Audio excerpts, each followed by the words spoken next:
All right, folks. The beauty of doing lives, which I love to do, is sometimes things go wrong, and they did. So we're back. Building Wins Live. I'm your host, Randy, and we got Cory, so my son, Cory Chaffee, today, who's been a lifelong sales guru and a metal roofing guy. I like to say I love metal roofing, and he's probably the only guy I know that loves it more than I do. So we're gonna have a chat about in-home sales, metal roofing, residential, and maybe a little bit of his bowling prowess in the background and or the back in the years and whatever we talk about. So we'll be right back. Don't go away.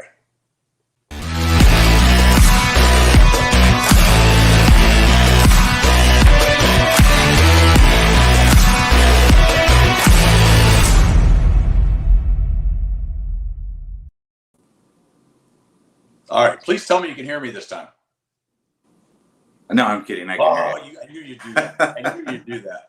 Only my son would do that. So, hey, sorry about that. That's the first time we've had a screw up since we started this thing in January. So we chose you. You're the lucky Well, one. hey, I appreciate that. It was a lotto. You won.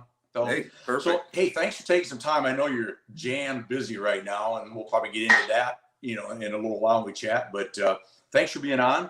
As I've introduced everybody, my son Cory, my younger son. I'm not going to say how old you are because that makes me seem really old, but let's just say 4 decades. I talk about being in the business for 4 decades.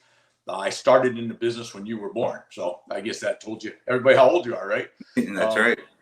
But so before we start, I usually always start with everybody, take a minute and introduce yourself, family, all the stuff, whatever you want to say. But I know you got some kids because they're my grandkids. So that's right. Well, yep. I'm a father of 3, favorite son of Randy Chaffee. Been in the business pretty much my whole adult life, and I've gotten to see every side of it, from distribution to in-home sales, even some installing. So really gotten to see every aspect of this business, which is what's made me fall in love with it, and it's going to be my career for the rest of my life. Beautiful, beautiful. So,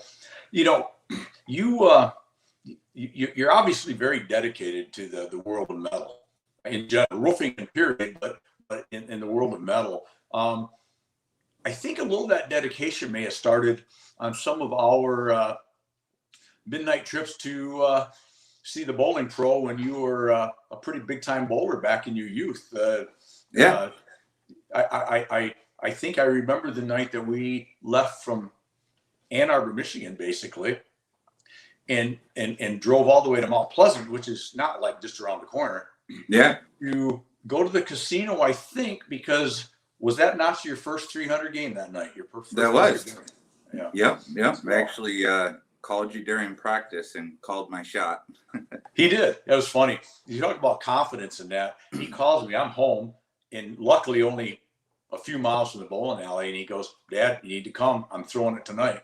And I could hear it in your voice. I believed it. And that's and the only reason I bring that up is it was a great moment, but it's confidence, it's dedication, it's discipline, it's doing the things that we do in our everyday life to be good at what we do, right? Absolutely. So you tell me your take on metal roofing. Why do you love metal roofing? What is it that Cory Chaffee loves about metal roofing? Well, for what I do as far as in-home sales, to me, it's just the perfect solution. You're able to meet different homeowners. Everybody has a need and a desire to fix their roof. And with the products that we have to offer, we're able to solve that problem, especially with the stone-coated metal roofing that I love so much. You're able to attract every audience that you have, and you're able to offer them something that looks beautiful, that's reasonably priced, and that is able to we can do gated communities, we can do big houses, small houses, and to be able to do that and help everybody, it really makes my life a lot easier. It's not a specialty metal anymore because it's something that looks just like an asphalt shingle. So because of that, from a closing standpoint, you're able to help everybody. So that's really what I love the best about it. The finished product is absolutely beautiful. It installs great. And for me, I have to have the confidence. I want to have the confidence when I meet people to be able to offer them something that I'm proud of And with this, you don't have to talk about, there is no downside to it whatsoever. So it's something you just hit on that I think is important from a sales standpoint, because between the two of us, we've got, boy, I hate to say this, but 60 plus years of sales experience, right? Yeah. Wow, that's a lot. Anyway, but you just hit on something that I thought was important. Is you alluded to, you have to believe in the product, right? You have to believe in Absolutely. what you're selling to customer. We're not the old. I talk about being an old school road warrior and a hybrid, all that, and talk to that for a minute about the fact that because you're younger than I am, obviously that would biologically make sense, but you can't just be that quote closer from a standpoint. We still want to close business. We still Sure. want to be closers, because at the end of the day, we all need business, right? Absolutely. But tell me about not jamming stuff down customers' throats, not just being there hammering, because that's not what we do anymore. I know that's not what I do in my end, but I don't think that's what you do anymore either. Is that correct? No, that's absolutely correct. I mean, in the last 20 years, things have changed dramatically, but and a lot of that comes from the fact of well, everything with the internet and everything else. Consumers are so much more educated now. It's really a matter of walking them through a process is what I've created. It's educating them, making sure that they understand all the options and everything that's available out there. And what I teach my guys is you have to have the understanding to walk them through everything from start to finish. You do a very good inspection, you explain to them what the options that are available, and then you lay it out for them. And then you don't have to be that over the head browbeaten closer anymore. You can actually win their business simply by educating them and having the right information available to you. Sure. So you're going to educate the customer. I know we've talked about before, personally, just in chatting and also, in meetings together. I know you like to build a roof on their table, right? Absolutely. You like to take them from start to finish, so that at the end of the day, it's not so much as a close, it's because they just want to buy, because you've explained the process from A, B, C, or D, gave them the options, right? I mean, Yep. I've always believed in the philosophy of problem, cause, solution. That's how I teach my guys. You have to be able to walk them through and talk to them about what the current problem is with their roof, what causes that, and then more importantly, what the solution is. And if you do that, it becomes a very, it is an easy transaction at that point in time. It's really just a matter at that point in time of gaining the confidence of them, explaining to them what all the options are, and presenting them a great product. And you don't have to do any of these old school tactics of, high pressure sales and any of that stuff. There's no need for it. Right. And when you take that out of the equation, not only, I think in my world, and you worked in my world, because we worked together doing some repping manufactured metal products in the past. So it's not like you haven't been on that side of the fence, but more so on mine than yours is relationship building for long term. Right. It may not be quite as much in your area for long term, but I think it is, because if you sell them a roof today, you hope for two things, right? Maybe we'll get siding, maybe we'll get windows, but it's equally important you get a lifelong customer. Still not a one-off, because they're going to recommend you, right? They're going to tell their friends and neighbors and family and so forth. So that must play into that and be pretty important too, don't you think? Oh, absolutely, absolutely. My referral business is probably my best part of what I have in my process. Is people talking to people. Probably the biggest compliment I get is they've had 5 or 6 other quotes from different people and different companies, and it always comes back to the same thing, which is that you've explained everything. I didn't feel like you were, quote, selling me anything, which is probably weird to say as a salesman, but that is the best compliment that you can get, because I've never wanted to be that pushy, high pressure thing. It just didn't fit for me. I think what you're saying, it fits right up the alley. What I like to talk about is we call ourselves generically salespeople, right? I mean, that's what we are. But what we really are is is, quote, help other people get what they want or need people, kind of a Zig Ziglarism, right? Yeah. Yeah, absolutely. Educator of products, it makes the decision process very easy. Exactly. I love that problem, cause, and solution. So that's really the key from the start to finish. You identify their problem, Yep. which is important because I'm going to assume, I'm going to ask you a question here that we haven't prepped for this one, so I'm sorry, but I'm going to assume that as much as you like to sell and you get paid to sell, and I didn't really introduce you necessarily at the start because of our screw up here at the beginning, but Cory is the president of operations for Prime Remodeler. Did I get that correct? Is there more? Correct. Yeah. Yep.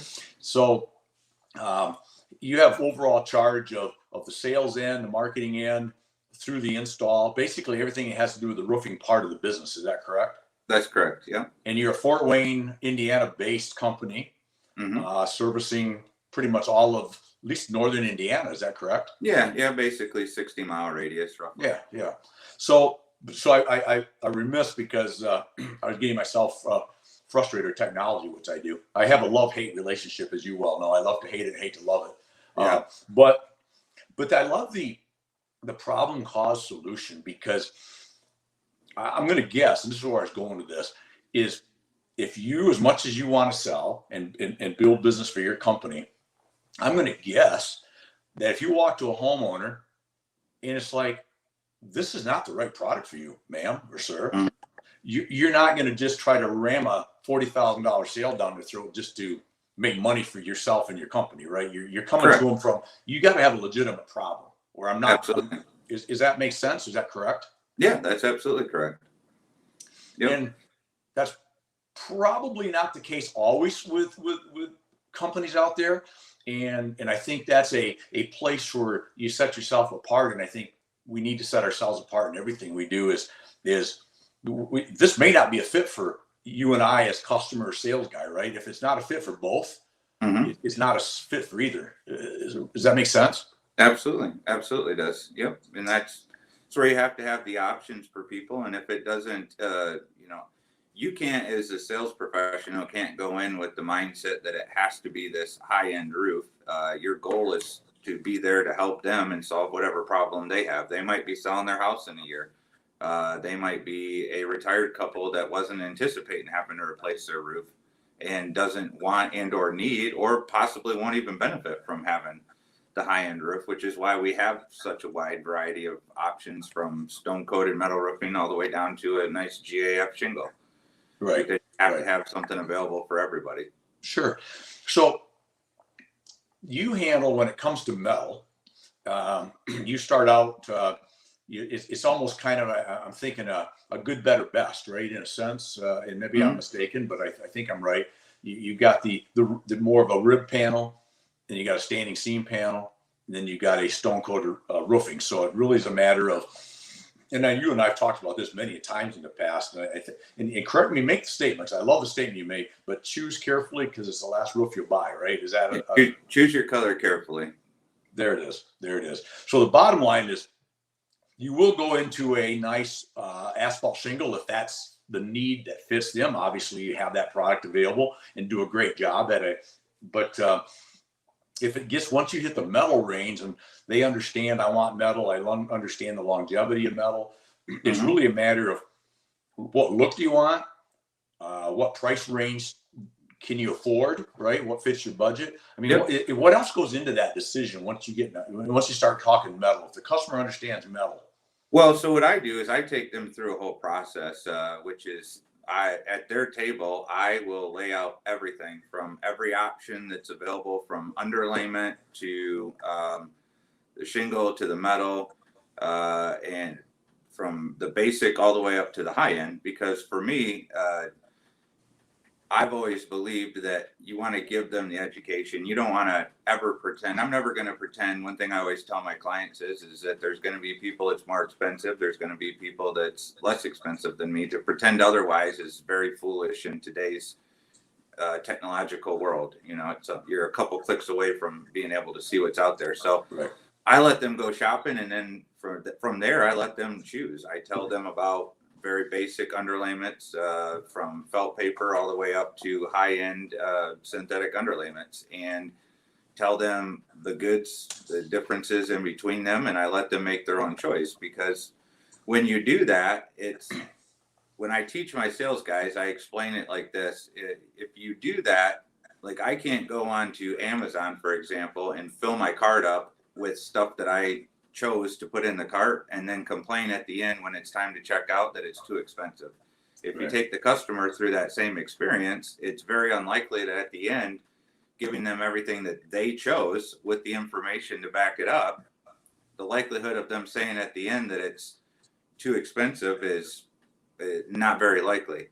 But the same goes for a very good inspection. I mean, one thing that just blows me away in my line of work is that most guys don't even actually like get up on the roof to do a roof inspection. They do it from the ground, which is mind blowing to me. But you're not going to see much from the ground on a roof issue, right? Yeah, exactly. It's impossible that you could expect somebody to understand that there's an issue if you don't actually get up there and take a look at it. Like maybe even a simple thing like walking around and just kind of being the spongy, right? You're going, okay, we got bigger issues than just throwing on some metal over this roof, right? Exactly. Yep. Yeah. So always expect you. So I love the statement you just made. You let the customer go shopping. He's going shopping at the table in their home, as you present this roof step by step by step. Is that correct? That's correct. So they're shopping with you, the expert, or your sales guys, the experts, step by step by step, and they're buying in step by step by step. Is that if I got that right? Yeah, you're absolutely correct. So to me, that does two things, right? It puts the customer at ease that they're with a professional that's willing to take the time to not just say, yeah, I looked at your roof from the ground and that should be $32,400. I need $12,000 down. We can start next week, Wednesday, right? Yep. You've built that trust and that expertise by going on the roof, or going up in the attic, looking around, and then taking the time to walk them through. And I love that idea. I love that statement. Let them shop. Let them go shopping with you at the table. That's awesome. And it also, like you said, I think clearly is it eliminates like you said, the Amazon's a great example. I mean, I'm the one that chose these 17 things in the Amazon cart, and I knew what the price was when I was choosing them, right? I had a choice between this for $5 and this for $10, right? They're making those same choices as you go, right? Absolutely. Good underlayment, medium underlayment, the worst underlayment. I'm going to decide myself, right? Yep, that's exactly right. That's what takes care of, helping people be able to make that buying decision, because the biggest difference from my years of working with you versus to what I'm doing now is that that's a condensed thing that I'm doing in a 2.5 hour time period. So it's very important that you have to be able to make that connection very quickly with the customer, which starts, in my opinion, with the inspection that I teach my guys, for example. It's why it's so important to actually get up and look at the roofing problems. And the analogy I teach all my new sales guys would be, for example, if you were to visit two doctors, the first doctor, you walk in, he looks at you and he says, all right, Cory, you're looking a little peaked, don't have good color in your face. I'm going to crack your chest open and do a surgery. Your first reaction is going to be, no, you're not. The next doctor you visit, he goes in and he says, you're looking a little peaked. We're going to run some tests. We're going to do all the initials, the MRIs, the EKGs, the everything, run your blood. He sits back down with me and he walks me through and says, here's all the things, here's the problems, here's the cause, your diet, and then here's the solution that we're going to do to fix you. Which doctor are you going to go with? Perfect. Makes sense. Same reason why you have to actually get up there and take a look at what the problem is, because sometimes it's just a repair and maybe it's not a whole roof, but you're not going to know that from walking around on the ground. Right. So it's about gaining that trust with them that you're actually going to take the time to look at those things. Well, exactly, because it sounds like, so what you're going to get at the end of this thing is the customer's happy because they got exactly what they knew and what they bought at the table when they went shopping. And you don't have near the number of issues or problems later because you together with the customer you kind of as a team, right? You built this roof however you want it. It's kind of almost an a la carte, if you will, right? I'm going to build it as you want. And if you need to save a few bucks and you want to go a medium grade underlayment instead of the better, we can certainly do that. Here's the reasons why you should have one versus the other, but it's your choice, sir, right? Yep. It's helps put them in control. They're able to be part of the process the whole way. Nobody wants to be sold anything.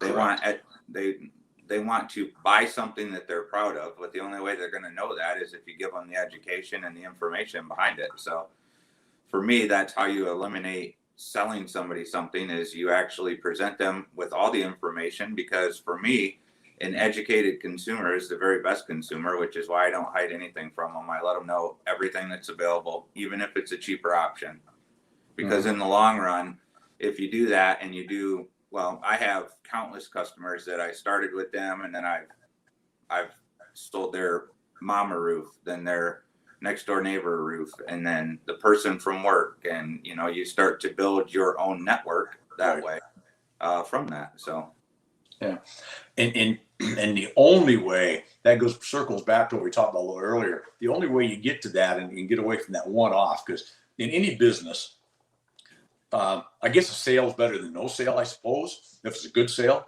But one-offs, right? We don't want one-offs in any business. You want to build an ongoing network of business, right? You don't want to go searching for every, like in my world, I don't want to have to go figure out where am I going to sell a bag of screws tomorrow. I mean, you want some repeat relationship. You still go after the new stuff, right? Right, absolutely. But you can't be looking for the next thing, whatever it is I'm going to sell every day. And you do that, I know, in your line of work is a little more that way, because you're marketing and in your different ways to draw new customers.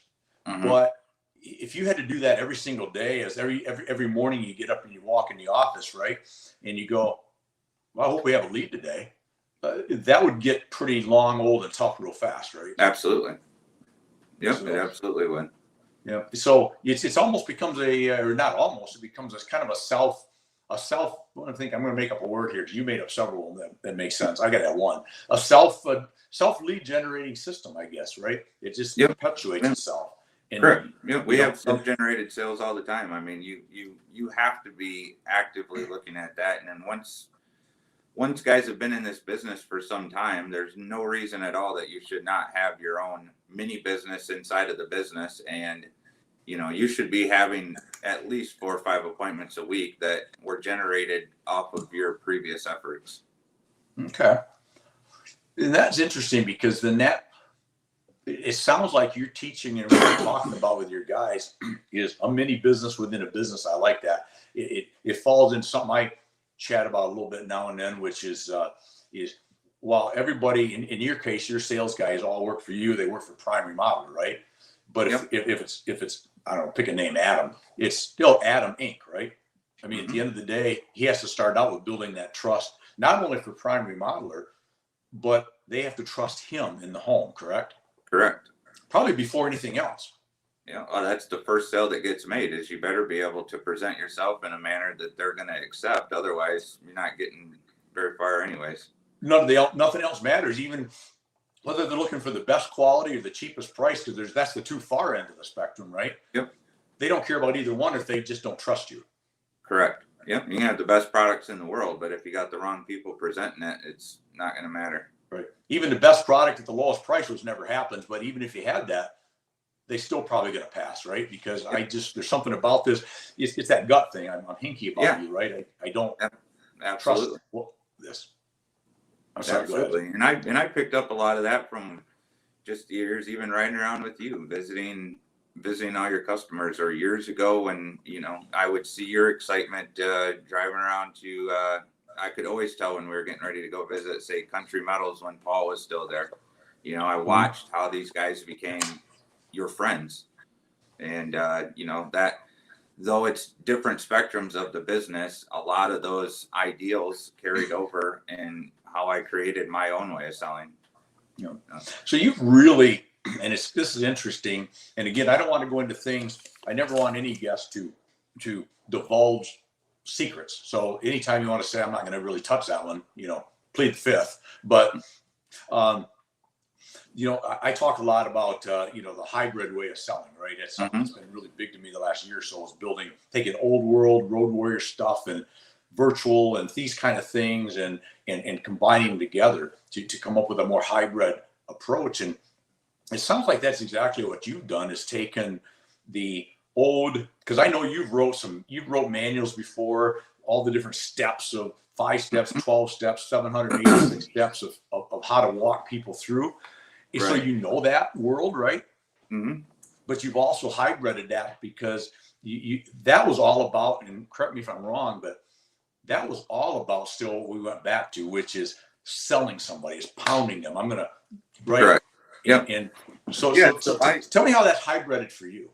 Well, so I mean, my first real professional sales job was for a large Midwest company, and I've always told people that I learned a lot from being there. I learned a lot that I liked. I learned a lot that maybe I didn't like, but at that point in time is where I learned what was known around the industry as a 10-step selling system. And I learned that taught me a good base. I got paid good money basically to go to school, so to speak, because I got to learn that type of a selling. But I also, over the years, got to see that way of selling just wasn't working anymore as things changed. It's weird when you think about it, but I mean, I've been doing this since for so long that there's been many things, from pandemics to horrible attacks in the United States. I've had to sell through all that stuff and see what's changed in the world, and I mean, up to and including I wasn't somebody that was going to sit at home. I mean, I still sold almost about $750,000 during the shutdown by doing exactly what we're doing right here. I Zoomed with people and I showed them products, and I used technology like Eagle View and bought the measurements for their roof, and then would do a sales presentation like I'm doing right here with you, showing them products, while other people that I know that are stuck in the old ways were complaining about being broke. Yeah. I was having some record months. I had a couple months that were well over 300,000 during the middle of the shutdown, while everybody else said that they couldn't do anything. Right. So you adapted quickly. Yep. And found ways to do it. And I know this is kind of a funny story. Well, it goes back to being the father of 3 kids. I mean, you got a choice when stuff like that happens. I wasn't going to sit at home and have an excuse like everybody else.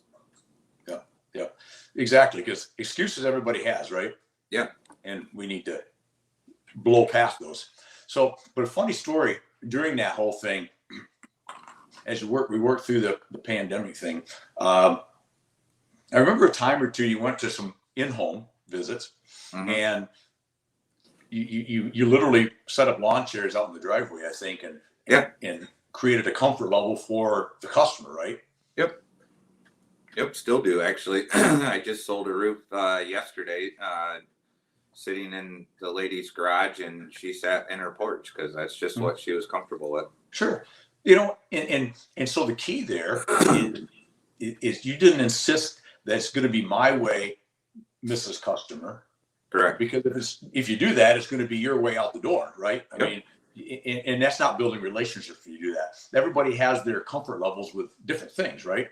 Sure. And it's not our spot as a sales guy coming in or a sales lady coming in to put that on them, because we're in their home. They're inviting us there. They're doing us the honor, the favor of letting us come chat with them about buying a product from us, right? Absolutely. So if you want us to come in and have a cup of coffee and bro hug and sit at your table and play with your dogs and your kids, I'm all in. Yep. But if you're more comfortable sitting outside in a couple lawn chairs, we're all in, right? I mean, that's adaptation at its best, right? Absolutely. Yeah, that's hybrid. That might go. We might start you as Randy 2.5 hybrid. Amazing. Which is a Cory 3.0. I mean, we might have just hit a 3.0 here. Yeah, maybe. But no, that's awesome. It's really cool. So you're having a pretty doggone good year so far, even coming out of, and I feel like we're coming out of is the right word, right? I mean, things are certainly back more to normal in most states now than they were. Oh yeah, absolutely. It's been a good year, even with half the year being still in the different phases of lockdown and, Yep. and can and can'ts and all that. Been a good year though in the metal roofing industry, especially for you guys, right? Absolutely. It's been great. It's been a great year. I mean, the bottom line that came out of this whole thing is that with the right mindset, guys that I know in this industry have had great years, and the ones that's got the right mindset for it are going to continue to be successful. I mean, people are still fixing their houses. People are still needing to get it done. The one thing, no matter what's going on in the world, in my industry, your roof doesn't wait for the perfect timing to go bad. So it's your roof doesn't know when there's a pandemic. It doesn't know when the markets are down. It doesn't, when Right. it's going bad, it's going bad. So you still have to find a way to fix it. So you just got to have the right attitude behind it, which is what I worked hard on with my reps to make sure that, they don't let those things enter their mind, because you can psych yourself out pretty quickly if you let all that stuff enter into your mind. Exactly. So that leads to something that I've talked about occasionally. There's three words, right? And depending on how you mix them up, the last two words, many people say, and it sounds like a lot of people in all our industries going into this, it was scary. We didn't know. But there's two choices: adapt and move forward, Yeah. or wither on the vine, maybe, right? And but I think a question that you ask yourself real quickly is, instead of saying why I can't, there's been a lot of reasons. Mm-hmm. Oh, we can't travel. I'll get stopped by the police. I can't go into the house. I can't. But you said, why can't I, rather than why I can't. Why can't I do this? So I can sell. If I can't do it in person, I'll do it on video, right? Right. They said I couldn't go to their home. They didn't say I couldn't sell them a roof. So I sat in my home and used technology to my best of my ability and sold just as many roofs. Actually had just as many sales the month that we couldn't travel as I had the month we could travel. Yeah. So situations don't matter as much as how you adapt to the situation. Correct. Right? Because if you always think I can't do stuff because of situations, you're going to have those about every week and a half, right? There's always something. Like Absolutely. you said, we had the pandemic. Markets are up. Markets are down. We get ourselves in a skirmish off overseas somewhere. All those things affect people's mindset, right? Because the economics are really based on people's heart, right? I mean, you talk yourself into feeling good about buying, and you talk yourself how to feel good about buying, right? Absolutely. So, and it's our job to, like you said, and I thought you said it very well, and West has popped it up there, but roofs know no pandemic, right? Yeah. Real roof doesn't know there's a pandemic. I mean, right? You still need it. Yeah, absolutely. And you still need to sell product and make money for yourself and your company.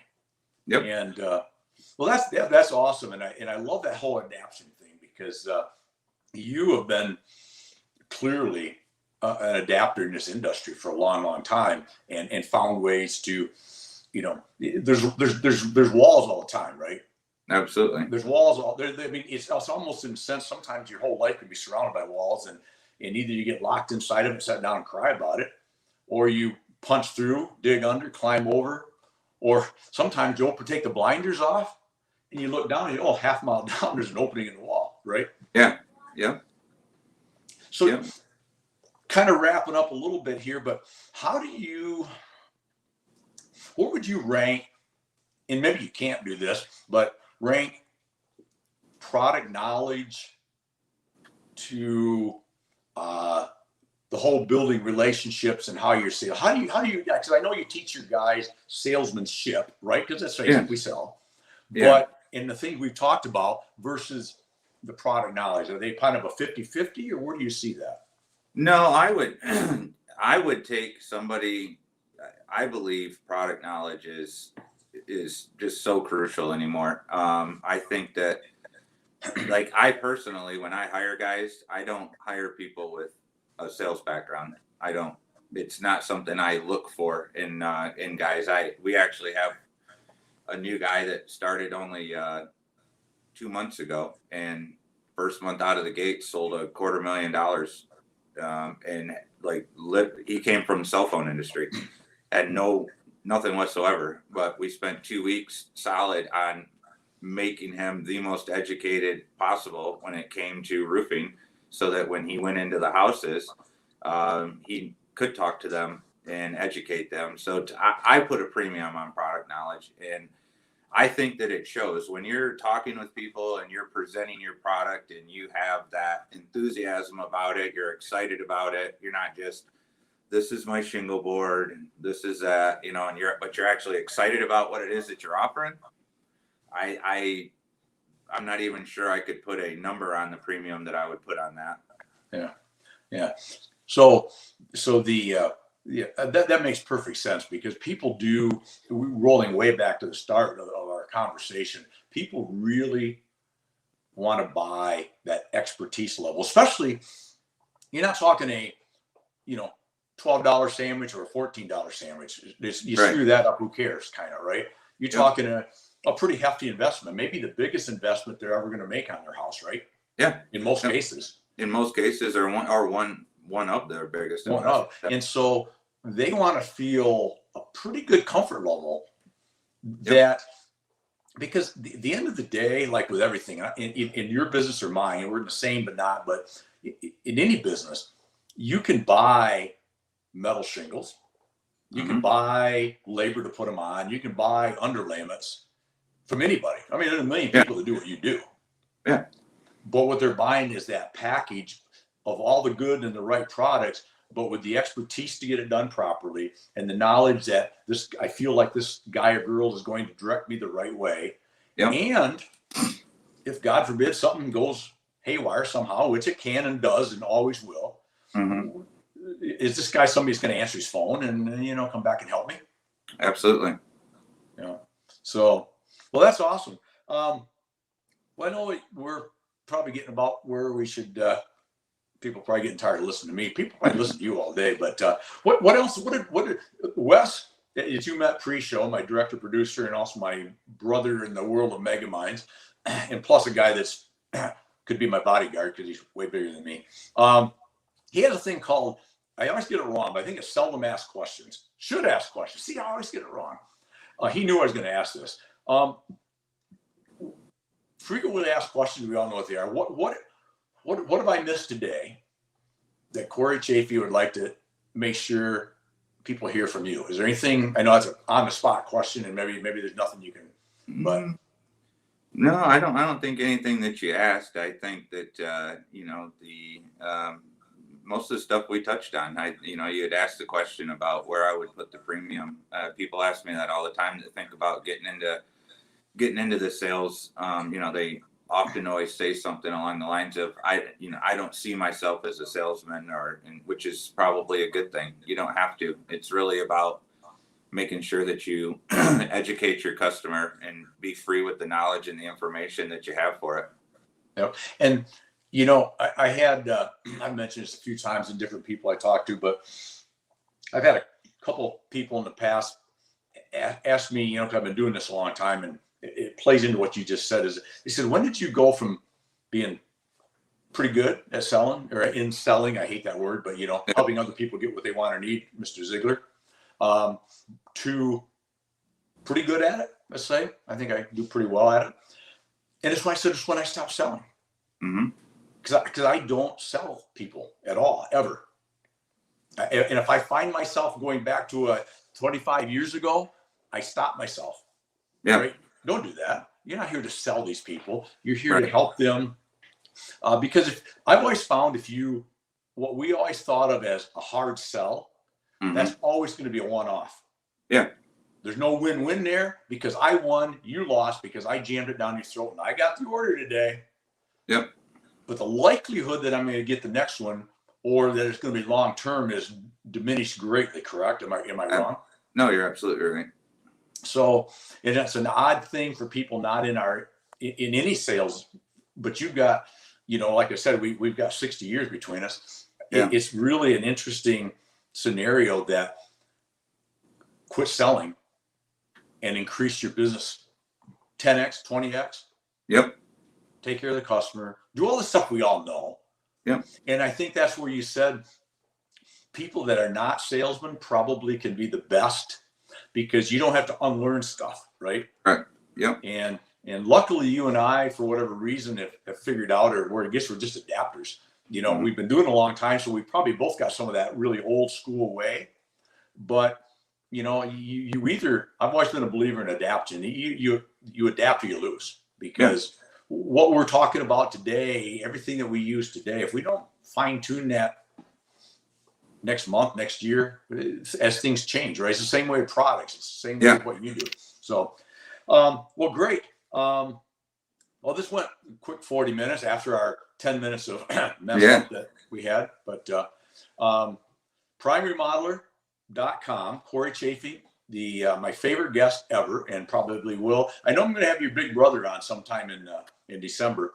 Oh, cool. We're going to chat nothing to do with sales. We're going to chat more motivate or discipline, and as you know, he's your brother. He's a former Marine, so we're going to talk about some of that stuff. But so I'm going to have two favorite guests once he's on. But until then, you are the number one favorite. Well, I appreciate it.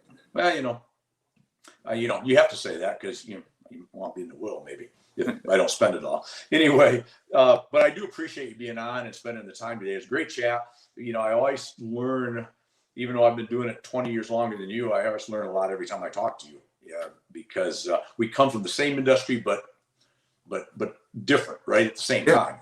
And there's things you can learn from each other. And I think that's a fun thing. And I would invite or suggest to anybody watching live or on the replay that man, you need to do these kind of things with people in and out of your industry. You need to develop people to chat with, people to bounce ideas with, and because you know what, even if we're pretty successful at what you do, you don't know all the answers, right? Right. And you always learn something. So, well, good. Well, that's awesome. Make sure you give my grandkids a hug. I sure will. Rub their little heads. Give them a kiss on the head for Papa. All right. That's it. Well, let you Wes will pop you back in the green room. I'll talk to you in a minute. And I appreciate your time, buddy. Thank you. All right, you bet. Bye-bye. All right. So there he is. Cory Chaffee, sales extraordinaire in his world, and does a great job. And I hope you got some good things out of there. There's some soundbite stuff there that we're going to be doing in the future. I hope you enjoyed that. I obviously enjoyed talking to him. We chat daily, many times a day sometimes. So we do some business together too. He's actually a customer as well as son. And I said it at the end there, I do actually learn a lot from him. So hope you enjoyed it. Next week, we have another good friend of mine, a fellow mastermind group member of our mastermind group, Megamind, Sean Litbach. Sean will be on. There he is. What a handsome dude. He's going to be on next week, the 18th at 3 p.m. Sean is a many year sales pro, and he's also hosts his own podcast, live show, if you will, Litbach Leadership Live. And he does a great job with that, talking about leadership, talking a very broad spectrum of sales and other things in life. And a very interesting guy. I'm lucky to spend an evening with Sean in Cincinnati a week and a half ago. A week ago, Tuesday, as a matter of fact. And also my producer, director, Wes Wyatt, who's on weswyatt.com. If you ever have a need for doing any of these kind of things or anything else social media related, I do want to pump his praises because even though the follow-up we had on the live early getting started, he's the one that fixed it and got me back on track. So, but anyways, next week, don't forget it. Come see us then. But until then, remember, we go around this good old planet Earth once, so live it, love it, and own it, and make today your best day ever. Till tomorrow. Cheers, all. Thank you.